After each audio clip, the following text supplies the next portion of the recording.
right here on Facebook with a crowd of people. That's it. With no mask on. This is my Excuse me? time, and I don't interrupt you. Here's another picture No.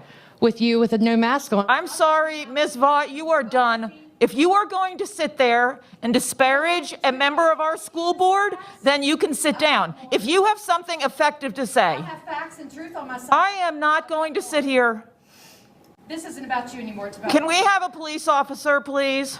Really? Yes. Scared because of No, I'm not scared. I don't care. I would like you to. Huh? She should be able to say her piece. I've had to listen to people come and criticize me. People came here and criticized you last year? Absolutely. And I couldn't do anything about it. Exactly. And publicly, I was humiliated. So people came here and they talked about your mask to your face. They showed pictures of your family.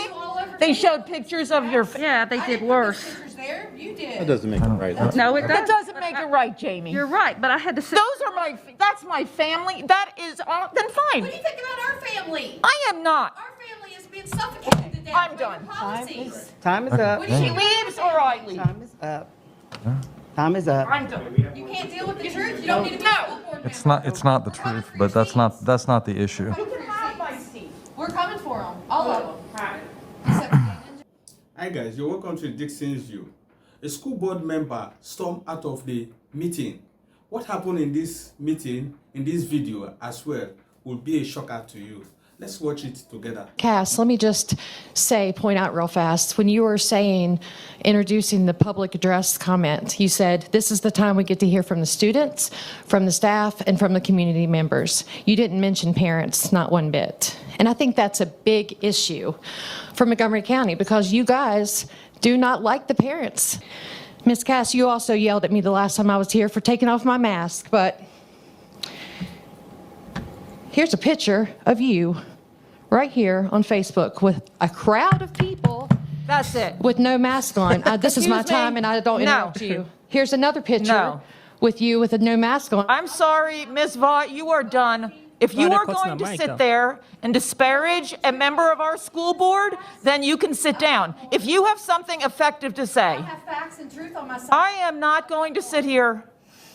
This isn't about you anymore. It's about Can we have a police officer, please? Really? Yes. Scared because of No, I'm not scared. I don't care. I would like you to either talk about something, you can talk about something that she don't have freedom of speech concerns anymore. our school board. Where's my team? Is there something about our students you would like to talk about? Then talk about our students. You're taking up my time. Why is she being resisted from speaking of her mind? It should be a right. It should be a fundamental human right to speak. Freedom of speech. Let her exercise her right in speaking. Can you please ask Ms. Vaught to leave?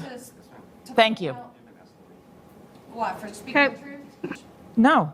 So you are. If you would like to finish about students, but if your idea is to stand there, Cass, it's not about you Huh? anymore. Now She it's should about be able to Dr. say Meyer. her I'd like to piece. call him. I've had to listen to people come and criticize me. people came here and Last year. criticized you last year. Absolutely. And I couldn't do anything about it.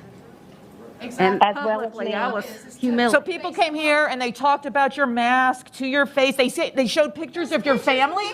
They showed pictures of your. Yeah, they I did didn't put those worse. pictures there. You That did. doesn't make it right. No, it That doesn't. doesn't make it right, Jamie. You're right, but I had to sit. Those are that's my family. That is, then What do fine. you think about our family? I am not. Our family is being suffocated to death. I'm by done. your Policies. Time is up. What do She you leaves or I leave. Truth, but that's not the issue. You can have my seat. We're coming for them. All of them. Except for Dan and Jamie. She just walked out. School is for education and not indoctrination. Thank you. Our kids, they don't feel safe coming to school, and I don't feel safe sending them to school, and that's bad. That's really sad. Schools are for education and not to be your little political pawns to put face diapers on. You guys need to understand what you're here to do, and that is a job, to make policy for our students. And our kids' job is to learn, but that's not what they've been doing. But thank you for your time. I'm here to bring awareness to the emails that had surfaced earlier this month. The one I find most disturbing of all is of a third grade teacher trying to talk about sex with 8-year-old students. These are 8-year-old children that she is trying to hold a sexual orientation class with. A parent shared their concern and their objection to it and pulled their kid out And instead of this teacher being concerned of what she did wrong, she goes to a district employee and asks for ways of how she can continue to teach sexual orientation to her third grade class. You guys want us to believe that this isn't a propaganda, that no agenda is being held? This wasn't just any sexuality class. This was specifically designed 3 days a week. She taught LGBTQ curriculum in her class. Serious. It raises the question, how many of those students are excelling in that classroom? Is everybody in that class getting A's in math, English, grammar, social studies? That we can dedicate 3 days a week to teach 8-year-olds about sexual orientation?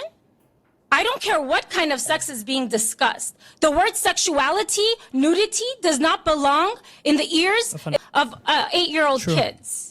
And when a parent showed their concern, what does this teacher do? Completely disregards and goes behind the parent's back trying to find ways of how to continue these lesson plans? The level of disrespect that has been shown to Christian conservative parents is becoming very obvious. It's like all of a sudden, just because we don't fit the agenda, we don't fit in within the parameters of the agenda that's being pushed, we're being disregarded and pushed to the side. We're not talking about having people excluded. We're talking about the level of uncomfortability that some parents are experiencing, and that's important.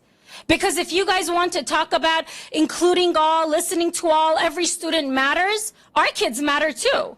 And we don't want those subjects being taught to children who are just 8 years old. And the topics get worse and worse and the subjects get more detailed.